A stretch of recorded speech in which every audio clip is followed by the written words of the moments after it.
Hello, and welcome back to our video series on pharmacology for health professionals. In this video, we will continue our course with chapter number 11, cardiovascular drugs. Learning objectives for this chapter: compare and contrast the therapeutic effect of beta blocker drugs versus calcium channel blockers versus ACE inhibitor drugs. Name 5 different diseases that propranolol is used to treat. Compare and contrast the therapeutic effect of bile acid sequestrant drugs versus statin drugs.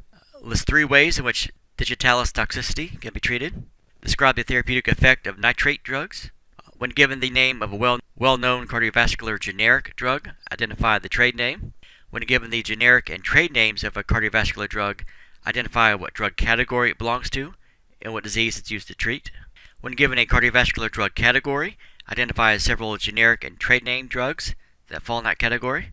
When given an ending common to several generic drugs, identify the related drug category. And lastly, identify keywords and phrases for this chapter. First, we'll start off with drugs that are used to treat hypertension. Hypertension, which is usually abbreviated HTN, is characterized by an increase in the systolic pressure or an increase in the diastolic pressure.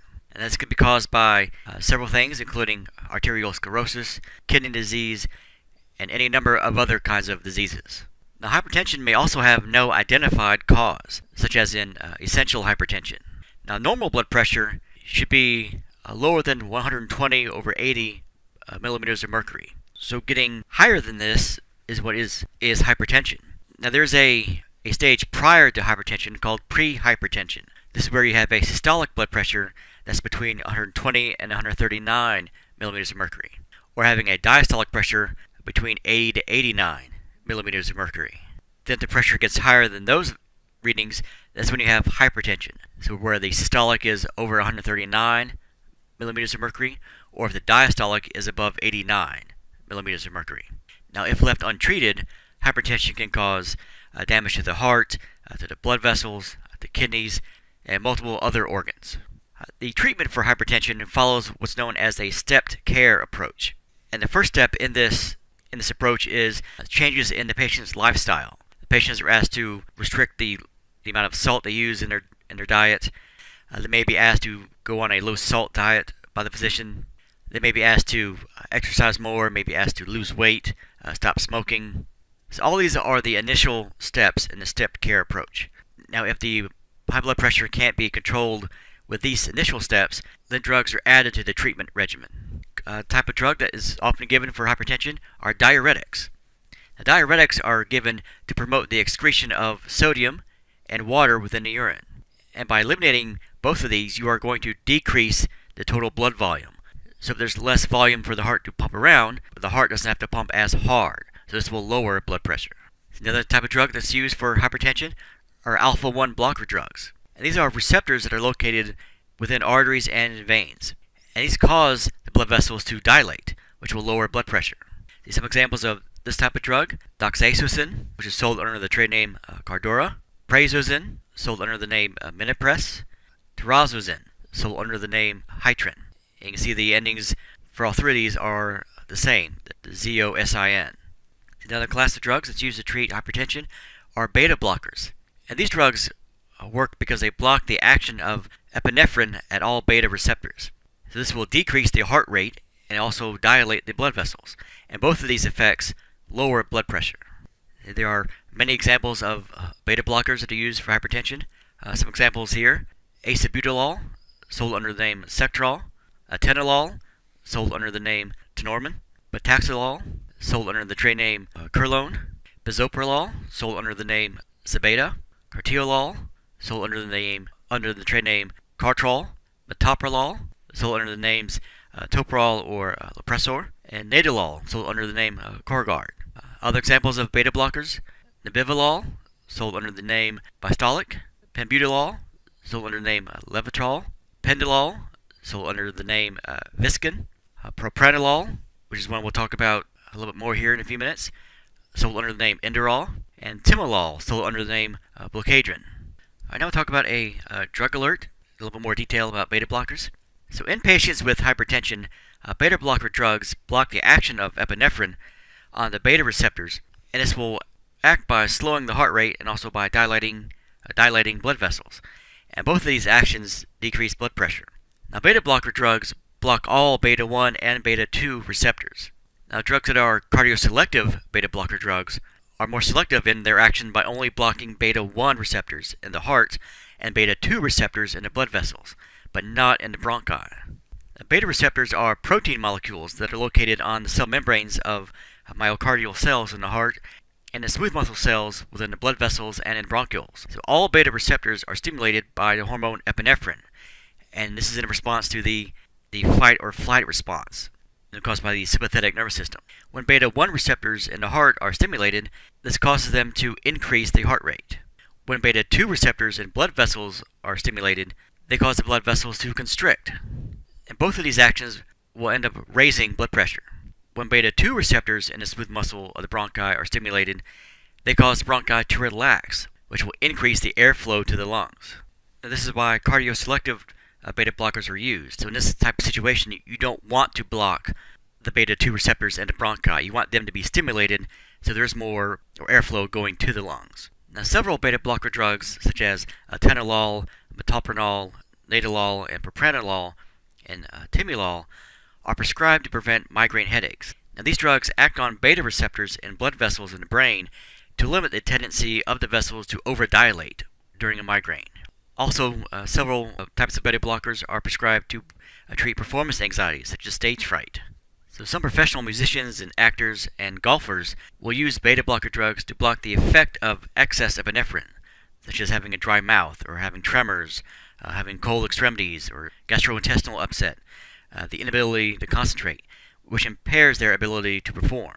So these are taken to help dial back the effects of epinephrine. So the other class of drugs that you'll see that treats hypertension are alpha and beta blocker drugs in combination with one another. So regarding the smooth muscle of blood vessels, these drugs will block both the alpha receptors and both beta 1 and beta 2 receptors. And examples of this kind of drug are carvedilol, known under the trade name Coreg, and also labetalol, sold under the names Trandate and Normandine. The other category of drugs that treats hypertension are calcium channel blockers. And these act by blocking the movement of calcium ions into the heart muscle and into the smooth muscle of the blood vessels. And by blocking the flow of calcium to these tissues, you're going to decrease the heart rate, you're going to dilate arteries, which will eventually lower blood pressure. Some examples of calcium channel blockers: amlodipine, which is also known as Norvasc; clevidipine, sold under the name Cleviprex; diltiazem, which is sold under the name Cardizem; felodipine, and also isradipine, sold under the trade name Dynacirc. Other examples of calcium channel blockers: nicardipine, sold under the name Cardine; nifedipine, sold under the trade names Procardia or Adalat CC; nisoldipine, sold under the name Sular; and verapamil, sold under the names Covera HS and Kalen. All right, now we'll talk a little bit more in depth about how calcium channel blockers actually work. Now, the pumping contraction of the heart muscle, as well as the contractions of smooth muscle and blood vessels, depends on the flow of calcium ions from outside to inside of each cell. Now, these calcium ions move into the cell through calcium channels. They're located within the cell membranes. Calcium channel blocker drugs prevent the movement of this calcium into the cell. With less calcium inside of the cell, it contracts less strongly and also less often.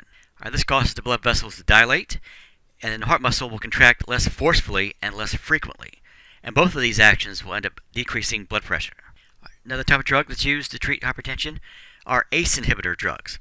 The letters ACE stands for angiotensin converting enzyme. Now, this is an enzyme that will convert angiotensin 1 into angiotensin 2. So if angiotensin 2 is not produced, the blood vessels will end up dilating, which is what you want for hypertension. Some examples of ACE inhibitor drugs: benazepril, also sold as Lotensin; captopril, also known as Capitan; enalapril, sold under the name Vasitec; and fosinapril, sold under the name Monopril. More examples of ACE inhibitors: lisinopril, sold under the names Prenovel or Lestril; moexapril, sold under the trade name Univasc; perindopril, sold under the trade name Acion; quinapril, sold under the name Acupril; ramipril, sold under the name Altace; and trandolapril, which is sold under the name Mavic. I now talk a little bit more in depth on ACE inhibitors and how they work. Now, the body has its own natural blood pressure regulating system. So, in response to a low blood pressure, the kidneys will secrete a hormone called renin, which helps to produce angiotensin 1. Now, normally, angiotensin 1 is relatively inactive, but when it's acted on by angiotensin converting enzyme, or ACE, it is converted into angiotensin 2, which is a very strong vasoconstrictor, which will end up raising blood pressure. Now, ACE inhibitor drugs prevent angiotensin converting enzyme from changing angiotensin 1 into angiotensin 2. Now, angiotensin 2 receptor blocker drugs prevent angiotensin 2 from binding to or activating receptors on the smooth muscle of the blood vessels. So both ACE inhibitor drugs and angiotensin 2 receptor blocker drugs have a black box warning on them because they can cause fetal death if taken by women who are pregnant. Another category of drugs that's used to treat hypertension, one we just mentioned, angiotensin 2 receptor blockers. These will prevent angiotensin 2 from binding to and activating receptors on cells. So this will allow for the smooth muscle to dilate, which will cause the blood pressure to decrease. Some examples of angiotensin 2 receptor blocker drugs: azilsartan, sold under the trade name Ederbi; candesartan, also known as Atacand; eprosartan, sold under the name Tevitin; irbesartan, also known as Avapro; losartan, known as Cozar; olmesartan, known as Benicar; telmisartan, known as Myocardial; valsartan, also known as Diovan. Another category of drugs used to treat hypertension are renin inhibitor drugs.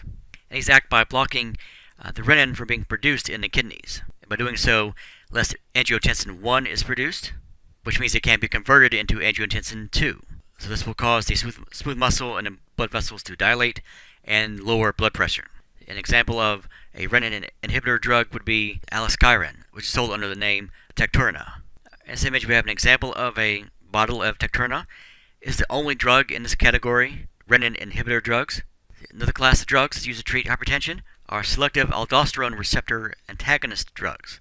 Now, aldosterone is a hormone that is produced by the cortex region of the adrenal glands, and these work by increasing the reabsorption of sodium from the kidney tubules back into the blood. So as sodium moves back into the blood, it brings with it water through the process of osmosis, and this action will increase blood pressure. So an example of a selective aldosterone receptor antagonist drug would be eplerenone, which is sold under the name Inspra. And this works by blocking the action of aldosterone. Another type of drug used for hypertension are peripheral vasodilator drugs. These act by relaxing the smooth muscle within the blood vessels, which causes them to dilate, and up decreasing blood pressure. Some examples here: hydralazine, also known by the name aprezoline, and minoxidil. Now a quick focus on healthcare. Minoxidil is also marketed under the trade name Rogaine, and is used to treat thinning hair and baldness in men and women. And this is applied topically to the scalp, and its vasodilator effects helps to reestablish blood flow to the hair follicles, which ends up resulting in new hair growth. See other drugs for hypertension.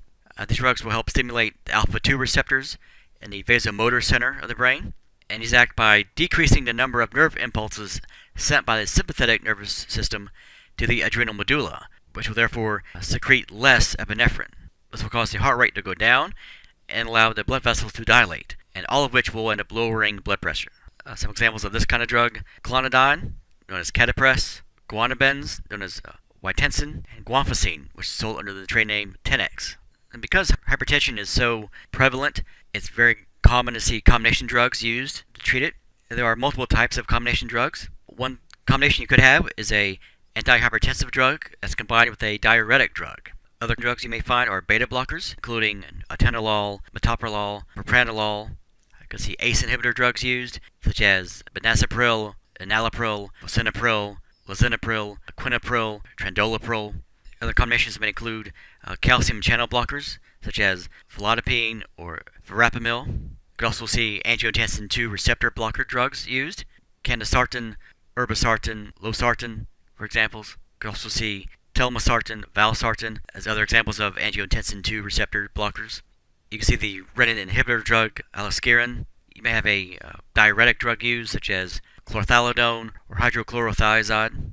Some examples of combination drugs that are used: Acuretic, which is a combination of quinapril and hydrochlorothiazide; Atacand HCT, it's a combination of candesartan and hydrochlorothiazide, Avalide, which is a combination of hydrochlorothiazide and irbesartan, Diovan, HCT, a combination of valsartan and hydrochlorothiazide, Hyzar, a combination of losartan and hydrochlorothiazide, Indiride, a combination of hydrochlorothiazide and propranolol, Lexel, which is a combination of felodipine and enalapril, Lopressor, HCT, a combination of metoprolol and hydrochlorothiazine, Lotensin, HCT, a combination of benazepril and hydrochlorothiazide, Myocardial, HCT, a combination of telmisartan and hydrochlorothiazide, Monopril, HCT, a combination of fenizapril and hydrochlorothiazide, Prenzide, which is a combination of lisinopril and hydrochlorothiazide,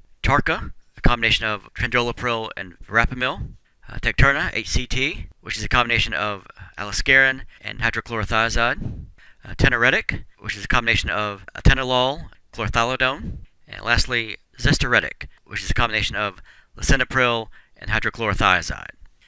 Okay, now we'll move on to talk about drugs that are used to treat hyperlipidemia. Now, this condition encompasses both hypercholesterolemia and also hypertriglyceridemia. And this is one of several well-defined risk factors for atherosclerosis. Alright, now we'll talk a little bit more in depth about cholesterol. Now, cholesterol is produced by the liver, and a certain amount of cholesterol is needed by the body for production of certain hormones, or the production of bile, or as a component of the skin, and also in nerve fibers. So you do need some levels of cholesterol. However, excess dietary intake of cholesterol can cause elevated serum cholesterol level. And dietary sources of cholesterol include foods from animal sources such as meats, egg yolks, bacon, shrimp, cream, lard, and so on. Now, some patients develop an extremely high serum cholesterol level, not because of an excess dietary intake, but because of a genetic disorder, with too few receptors on the cell membranes for cholesterol to bind to. So the cholesterol levels in the blood remains high because they don't have anywhere to go. Triglycerides are produced by the liver and are used to make subcutaneous fat to help cushion and protect the body. However, excess dietary intake of non-animal fats can result in excessive storage of fats in the body and a high triglyceride level within the blood. And some common dietary sources of triglycerides include oils and margarines. Now, also of interest is that an excess of dietary intake of sugar is converted into triglycerides. And it's common for alcoholics to have an extremely elevated level of serum triglycerides. Now, alcoholic beverages contain no nutrients except sugar. So the large number of calories contained in alcoholic beverages gets converted into triglycerides. It says water and oil do not mix. Same thing with fats and lipids, cholesterol and triglycerides. They do not mix with the serum portion of the blood.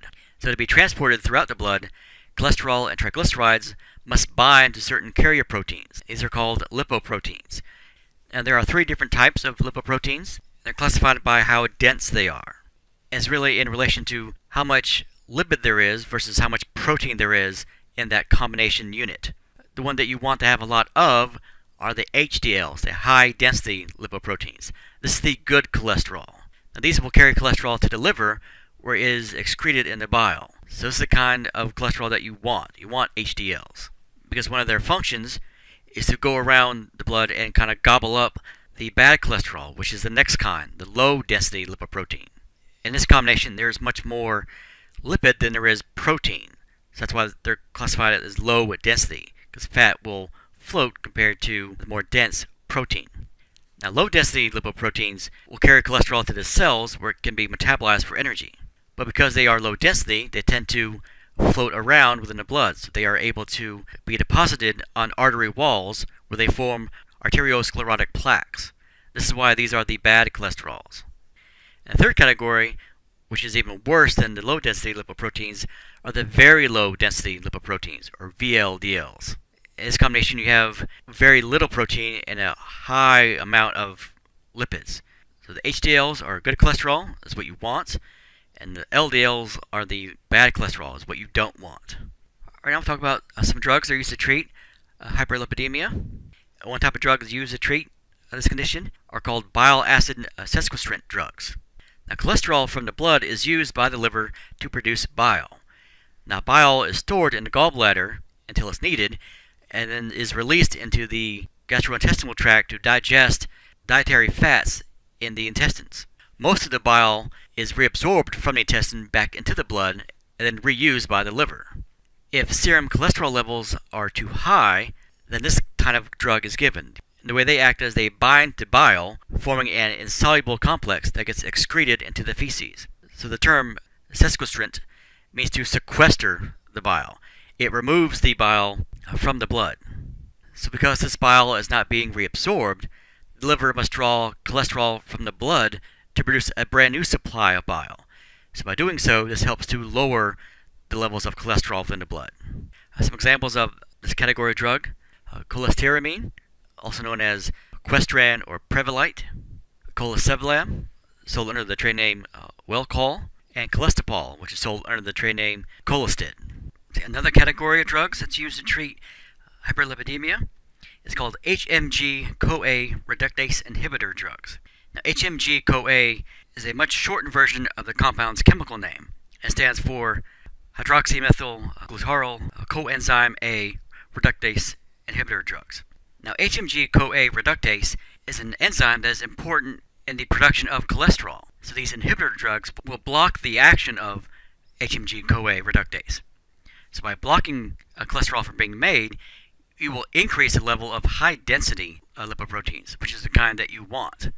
And this category of drugs is also known as statin drugs, because their generic drug names all end with the ending statin. And patients who are on this kind of drug are periodically tested for liver function abnormalities. Some examples of HMG-CoA reductase inhibitor drugs: atorvastatin, more commonly known by its trade name Lipitor; fluvastatin, also known by the trade name Luscol; lovastatin, sold under the trade name Mevacor; pitavastatin, known by the trade name Livalo; pravastatin, known by its trade name Provocol; rosuvastatin, known by the popular trade name Crestor; simvastatin, known by its trade name Zocor. Some other kinds of drugs that are used to treat hyperlipidemia or hypercholesterolemia: ezetimibe, also known by the trade name Zetia, and this acts in the wall of the small intestine to block cholesterol from being absorbed by the small intestine to get back into the blood. Niacin, known by the trade names Niacor or Niaspan, and this works to decrease levels of the VLDLs and the LDLs. A quick did you know? Oatmeal is very effective in lowering the cholesterol level of the blood. Now, the oat fiber within oatmeal binds to bile in the intestines, keeps it from being reabsorbed back into the blood. So this is the same exact action as a bile acid sequestrant prescription drug. It's like most of the other conditions we've talked about. It's very common to see combination of drugs used to treat the condition. The same is the case for hyperlipidemia or hypercholesterolemia. So one possible combination that you would see is an HMG-CoA reductase inhibitor plus another drug. Some examples of this would be the drugs Advocor, which is a combination of lovastatin and niacin; Liptrazet, which is a combination of atorvastatin and also ezetimibe; Simcor, which is a combination of simvastatin and niacin; and Vitorin, which is a combination of simvastatin and ezetimibe. Now, some drugs that are used to treat hypercholesterolemia also have a therapeutic effect on lowering triglyceride levels. Some examples of this would include atorvastatin, Lipitor, rosuvastatin or Crestor, and pitavastatin or Livalo.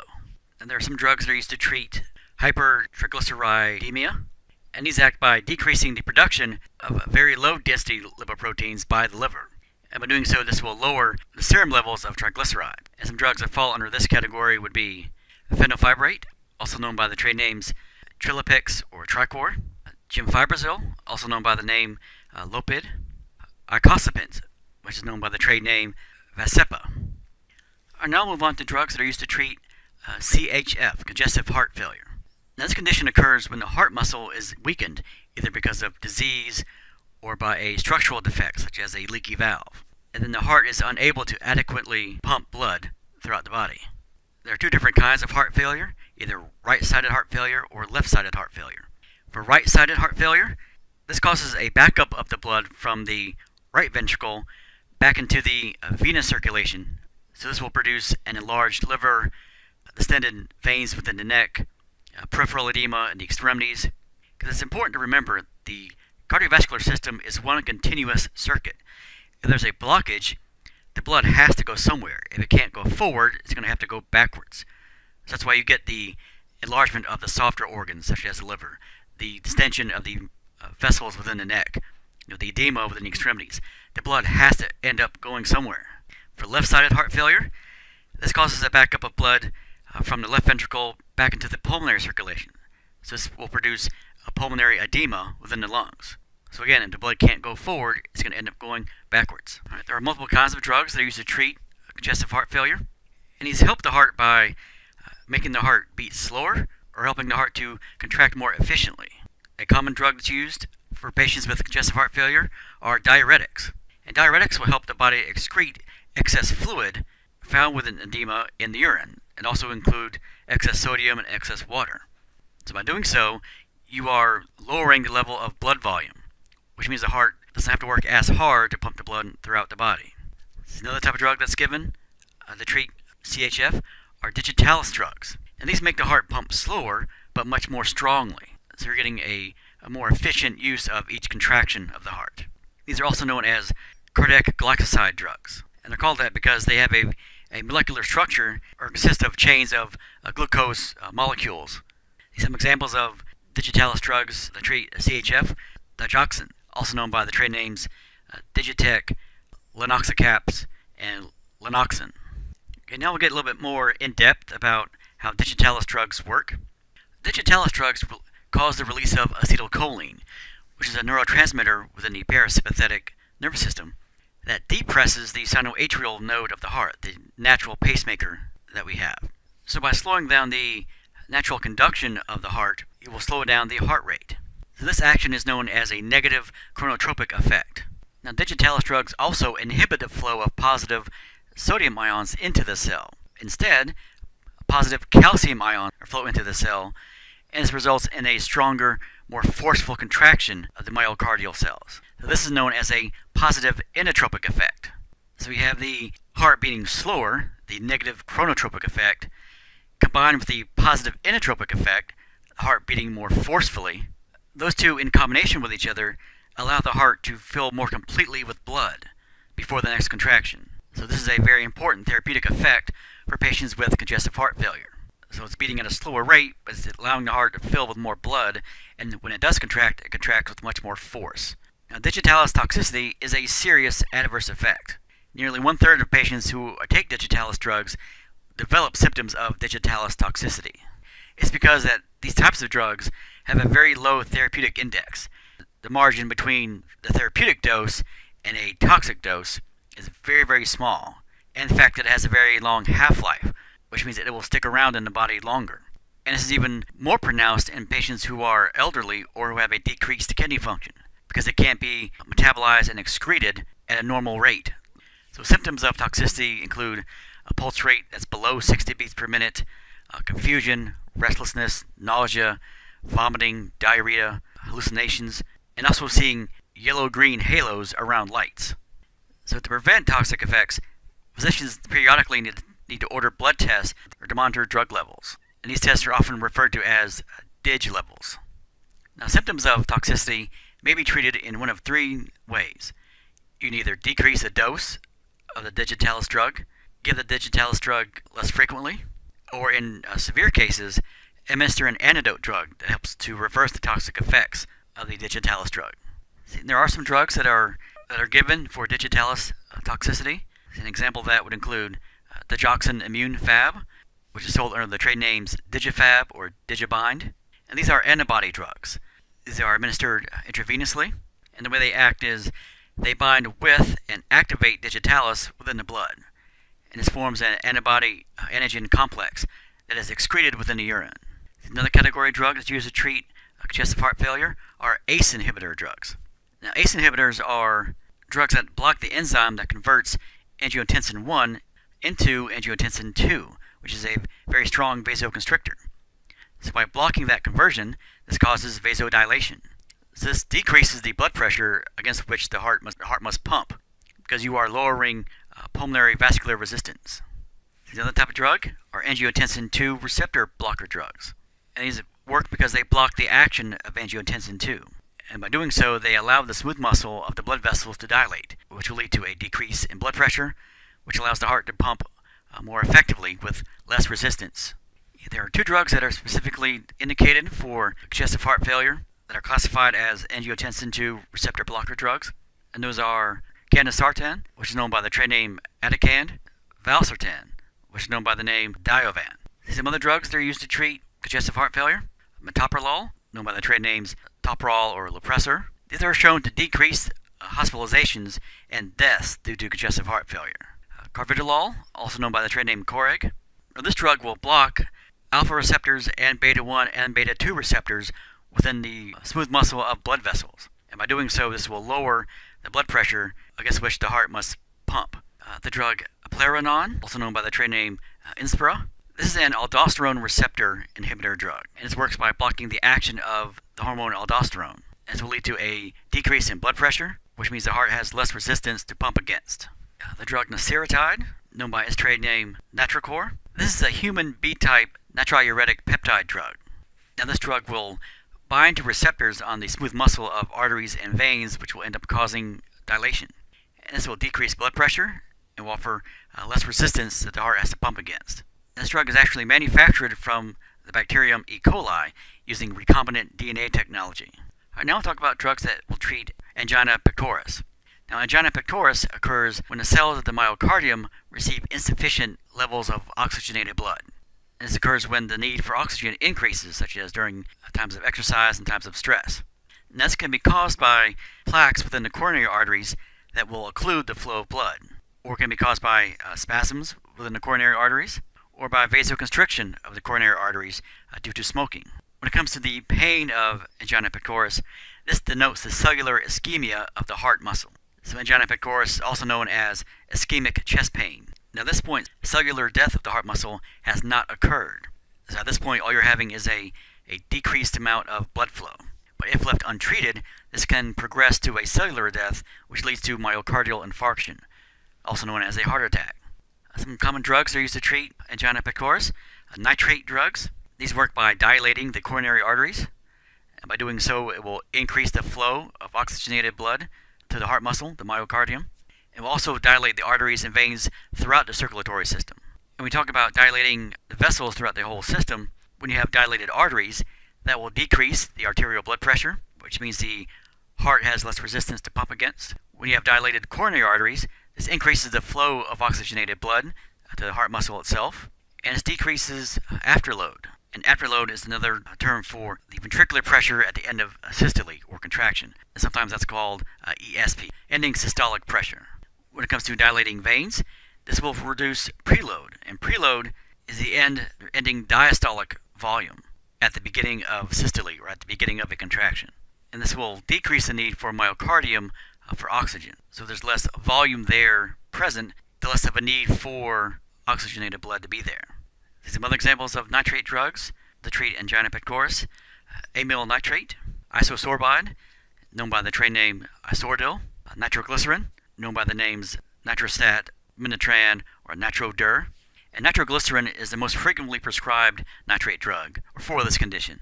Another type of drug that you can use to treat angina pectoris are beta blockers. And these act by decreasing the heart rate, or decrease the need of the myocardium for oxygen, which will decrease the level of angina pain.